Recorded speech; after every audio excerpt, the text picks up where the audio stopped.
pessoal, sejam todos muito bem-vindos a mais uma aula de língua portuguesa. Sou a professora Maristela Marchante e agora nós vamos ver o que vamos estudar nessa aula. Vamos lá? Nosso objeto de conhecimento é textualização, progressão temática e o detalhamento, marcas linguísticas. Então hoje nós vamos estudar um pouco mais da estrutura de um texto. Bora para a nossa aula?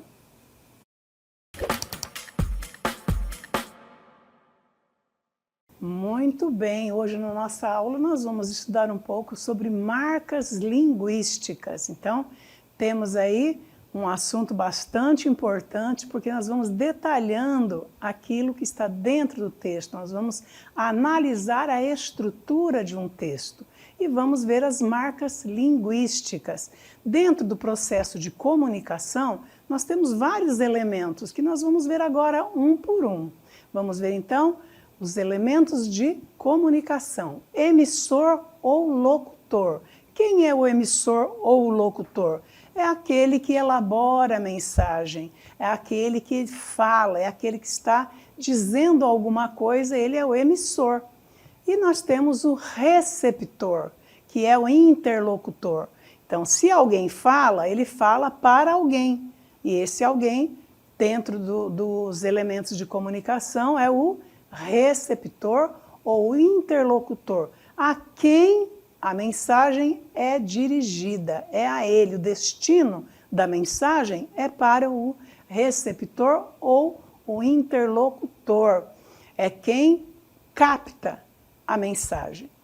Temos também outro elemento, né, do nosso esquema aqui, mensagem. Quando falamos algo para alguém.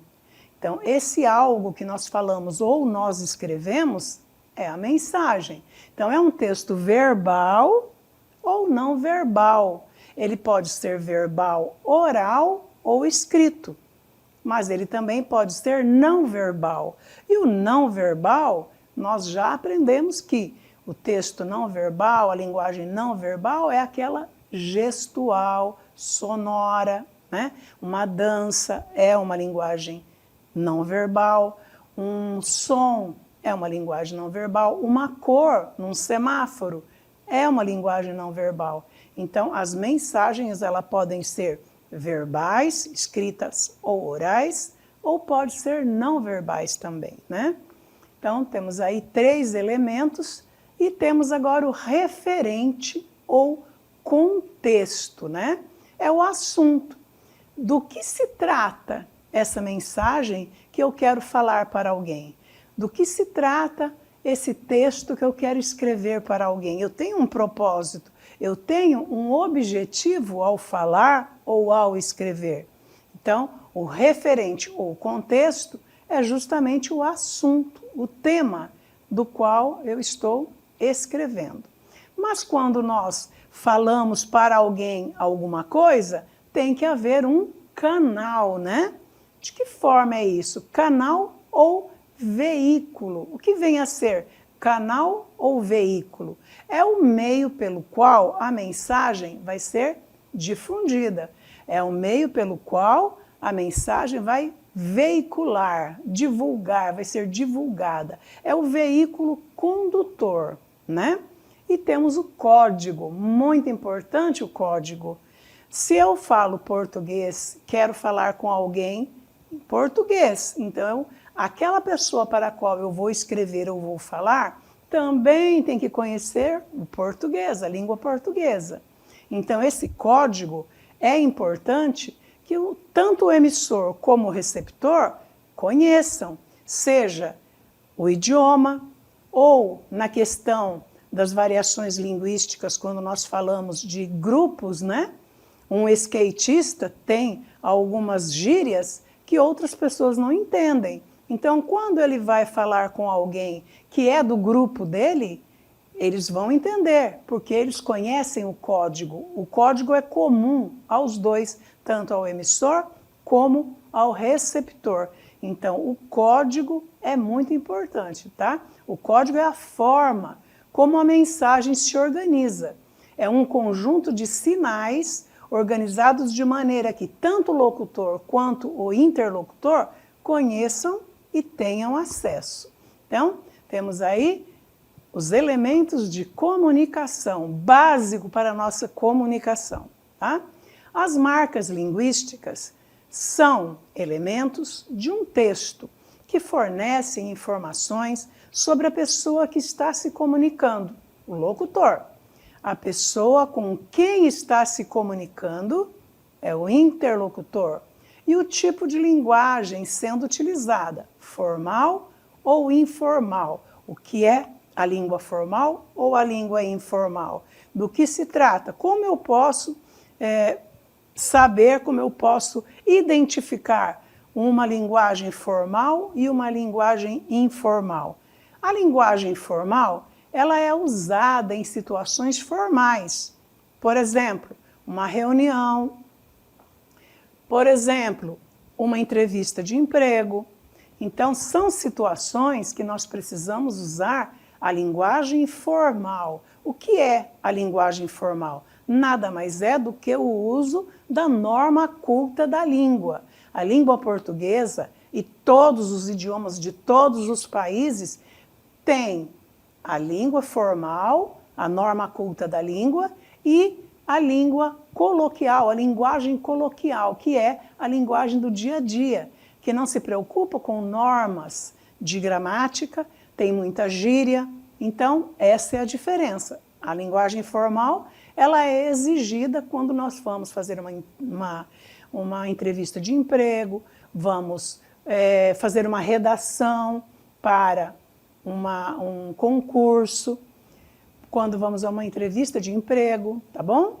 Então, aí nós vamos usar a língua formal, a linguagem formal. Continuando, marcas linguísticas de linguagem formal incluem palavras mais longas, mais complexas, estruturas gramaticais elaboradas. O que vem a ser uma estrutura gramatical elaborada? É o caso que eu disse, usar a norma culta da língua. O quê? A preocupação com as flexões verbais, a preocupação com as concordâncias nominais e verbais, para que a gente não fale de forma comum dentro de um contexto que exige a norma culta da língua. Então, quando nós falamos nessas situações especiais, nós nos preocupamos em flexionar direito o verbo, colocar as palavras numa ordem, de uma forma correta dentro das frases que nós elaboramos, que nós elaboramos nosso pensamento.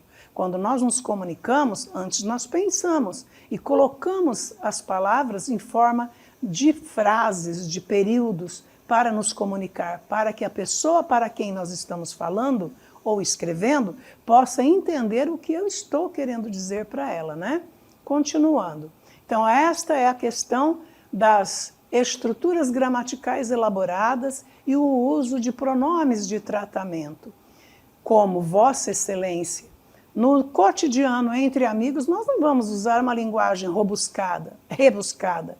Não vamos usar uma linguagem que seja com tanta preocupação gramatical.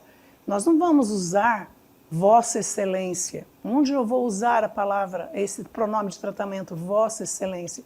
Só em ocasiões especiais mesmo, que exige a norma culta da língua.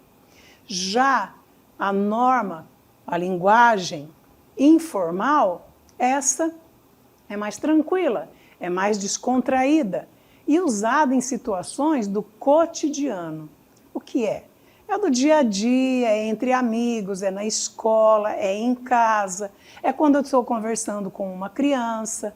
Então, eu não vou me preocupar em elaborar gramaticamente a minha mensagem, porque eu estou de uma forma tranquila, estou lá assistindo um filme com meu colega, com a minha mãe, com meu filho, com meu primo, comendo lá uma pipoca, eu vou me preocupar com norma culta da língua? Claro que não, né? Mesma coisa quando eu falo com pessoas que estudam menos, pessoas que leem menos. A minha linguagem tem que ser simples, a minha linguagem precisa ser clara, objetiva, para que as pessoas menos letradas, menos estudadas, possam compreender o que eu estou querendo dizer para ela. É dessa forma que nós nos comunicamos. Continuando, então ela é uma usada em situações cotidianas, entre amigos, em conversas informais, mensagens de texto nas redes sociais, usamos muito, né? Quem não usa, né? Lá no nosso WhatsApp, nas nossas conversas, nas redes sociais, o VC, o TB. Então nós usamos mesmo, nós diminuímos as palavras, usamos as palavras de formas diferentes para nos comunicar rapidamente, porque o momento exige rapidez e comunicar-se rapidamente exige que nós falemos de uma forma simples e objetiva. E também as marcas linguísticas da linguagem informal, elas incluem gírias, as contrações, como eu disse lá nas redes sociais, nós contraímos muito, abreviamos muito, palavras coloquiais e uma gramática mais flexível. Usamos muito o internetês, né? É errado usar o internetês? Lá na internet, não. Mas é só lá na internet, tá, pessoal? Se eu estou usando uma linguagem em outro lugar que não seja na internet, lá na minha rede social, lá no meu WhatsApp, eu tenho que me cuidar para não cair no vício do internetês. O que é o internetês? São as abreviações, são as aglutinações de palavras. Então, acontece a comunicação? Claro que acontece. Por que que acontece? Porque eu, como locutor, conheço o código. Você, que vai receber a minha mensagem, também conhece o código. Aí, há comunicação. Por isso, é a comunicação e os elementos de comunicação. O código, o locutor e o interlocutor precisam estar antenados no código para poder haver a comunicação. E essa linguagem informal é justamente isso. É a descontração, a despreocupação em usar de forma muito rígida a norma culta da língua. Nós vamos ver um vídeo agora com um poema e nós vamos ver um pouco mais sobre elementos de comunicação. Bora lá! Mar português. Ó mar salgado, quanto do teu sal são lágrimas de Portugal. Por te cruzarmos, quantas mães choraram, quantos filhos em vão rezaram, quantas noivas ficaram por casar, para que fosses nosso, ó mar. Valeu a pena? Tudo vale a pena, se a alma não é pequena. Quem quer passar além do bojador, tem que passar além da dor. Deus, ao mar, o perigo e o abismo deu, mas nele é que espelhou o céu. Fernando Pessoa. Muito bem. Vemos aí um poema de Fernando Pessoa, muito famoso, muito intelectual, um poeta maravilhoso. Ele é português. Então vocês viram dentro desse texto algumas marcas linguísticas que nós vamos ver agora. Então dentro desse texto, dentro desse poema, nós temos aí marcas linguísticas que elas são indícios na linguagem que revelam quem está falando e para quem está falando, né? Então, olha aí, por te cruzarmos. Aqui o locutor está falando, o eu lírico, na verdade, que nós estamos falando de um poema. De um poema não é um narrador, é um eu lírico. O eu lírico está falando com alguém. Por te cruzarmos, está falando com alguém, né? Então, ele fala com alguém. Análise do diálogo e conversas. Nos diálogos ou conversas, podemos localizar as marcas que indicam quem está falando e a quem se destinam as mensagens. Então, nós podemos localizar isso dentro do texto, dentro do poema. Então, ele fala, e em seguida ele fala, ó mar salgado. Então, ele está falando com quem? Com o mar salgado, né? Então, nós podemos ver quem está falando, é o eu lírico, e ele está dialogando com quem? Com o mar salgado, porque aqui é um vocativo. Aqui é um vocativo, ele está chamando, falando com o mar salgado, né? E também nós podemos observar, dentro de um texto ou dentro de um poema, o uso de pronomes e expressões, que nos ajuda também a localizar, para identificar. Então, o uso de pronomes eu, você, ele, ela, nós, etc. E expressões como meu caro, prezado senhor, caríssimos leitores, indicam a relação entre locutor e interlocutor. Então, olha aí, por te cruzarmos, então temos aqui um pronome que ajuda a entender qual a relação que existe entre o locutor e o interlocutor. Então, dentro de um texto ou de um poema, nós podemos localizar quem é o locutor, quem é o interlocutor. No caso desse poema, nós vimos aí que o eu lírico está falando com o próprio mar, que por causa dele muitas mães choraram, por causa das grandes navegações que aconteceram, etc. Né? Então vamos ver algumas análises também de cartas e e-mails. Vamos ver? Então olha aí, análise de cartas e e-mails. Cartas e e-mails e mensagens escritas destacam as convenções linguísticas usadas para endereçar e responder a mensagens. Então, elas têm suas características, têm suas convenções linguísticas. Então, ela segue uma estrutura. Ela segue. Vamos ver, então, um exemplo. Olá, senhor Marcos. É um exemplo de e-mail. Prazer em conhecer você. Meu nome é Jorge e estou entrando em contato porque recentemente li um artigo que o senhor escreveu. Eu me identifiquei muito com isso. O artigo me interessou e gostaria de me apresentar. Sou gerente na empresa na qual trabalho e ajudamos clientes fiéis a resolverem problemas. Parece que há uma oportunidade de colaborarmos no futuro.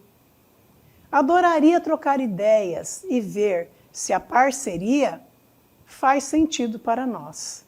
Se isso for interessante para você, vamos reservar um tempo na agenda para fazer um chat rápido e manter nossa conexão para futuras oportunidades. Entrarei em contato em breve. Agradeço desde já. E aí ele se subscreve, né? Se identifica, Jorge Mascarenhas, Brasil Empreendimentos, põe o nome do telefone e o nome do e-mail dele. Então você percebe dentro do texto todos os elementos de comunicação. O locutor, o interlocutor, a mensagem, né? Você percebe o código, língua portuguesa, o meio que ele está usando, que é o e-mail, né? Então, o locutor e o interlocutor de um texto interagem em contextos variados, utilizando as variações linguísticas formal e informal, certo? Em suas marcas. É importante saber também que existem ainda marcas regionais, técnicas. O que vem a ser essas marcas, pessoal? As marcas regionais nós tratamos como variações linguísticas. Então nós percebemos que cada região de um país, não só do Brasil, de todo o mundo, todos os países, cada região tem um jeito diferente de falar. Perceberam no Brasil isso? Vocês já perceberam isso? Que o norte fala diferente do sul? Que o sudoeste fala diferente do sul e do norte e do nordeste? Então nós percebemos isso. Isto são variações linguísticas, marcas linguísticas regionais. Também temos a marca técnica. O que vem a ser? Essas marcas linguísticas técnicas está mais ligada à questão profissional. Por exemplo, um médico vai conversar com outro médico, ele tem a sua fala técnica. Um comenta com o outro algo relativo ao paciente. Um leigo chega e não entende nada, mas eles se comunicam.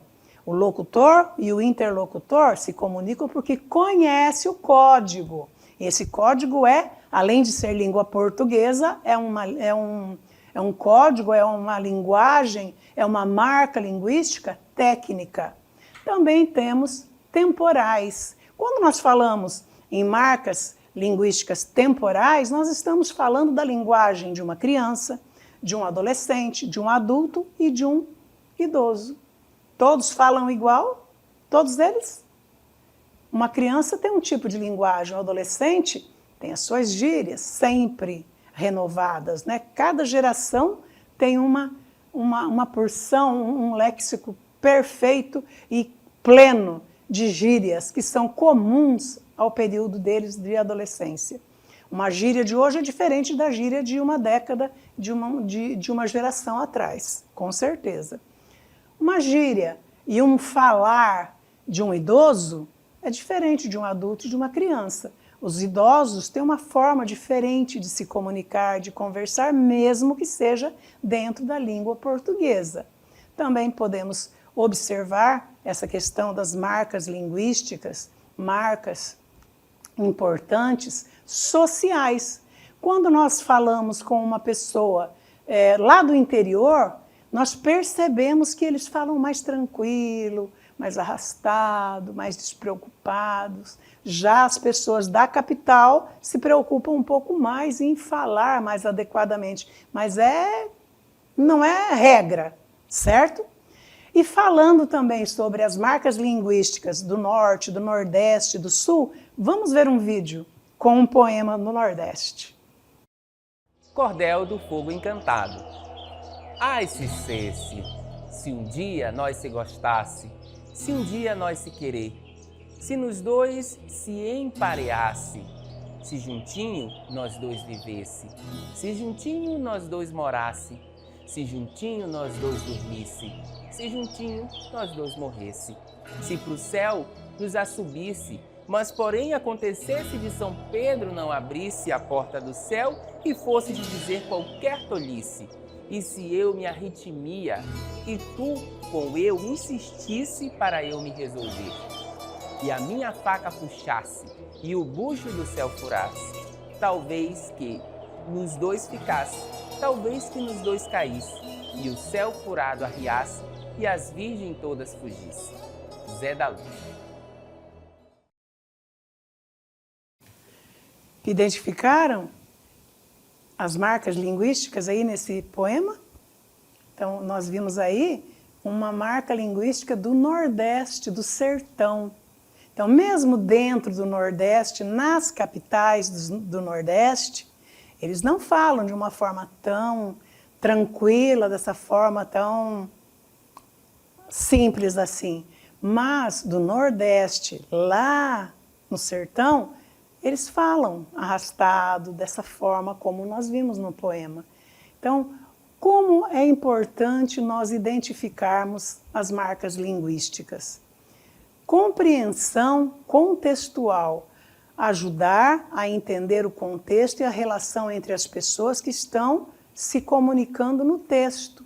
É importante, quando lemos um texto, nós identificarmos essas marcas linguísticas.